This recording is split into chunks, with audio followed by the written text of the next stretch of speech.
particular video is meant to ask a question.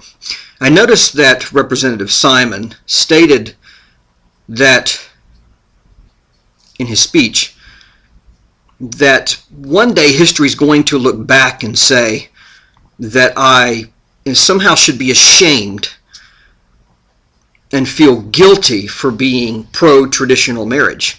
I am not anti-gay. I'm pro-traditional marriage. There are good theological and historical and reasonable arguments for defining marriage as between one man and one woman, and also stating that homosexuality is immoral. And if the level of your communication skills is to, in response to that, say, I'm a hate monger or a homophobe, then I will just consider you the child that you are. But his claim is that I should somehow, history will look back and I should be ashamed, which implies I'm doing something immoral.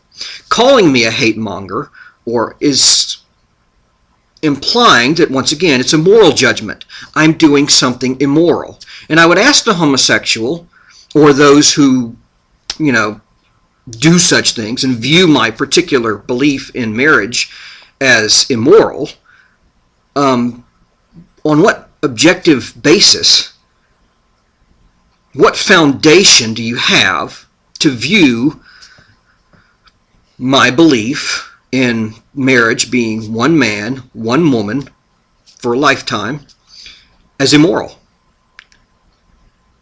Why is it immoral for me? Why am I a hate monger for viewing homosexuality as immoral? Give me a objective foundation. Because that's the way, I remember watching a video a while back during I believe it was the Proposition 8, and I think that they were gathered, if memory serves me correct, outside Rick Warren's church, and a woman came along, I think she was Catholic, she had a cross, and they took it out of her hands and began stomping on it, and then started crying, shame on you, to this woman. Once again, it's a moral judgment. It implies that she should be ashamed for voting the way she did.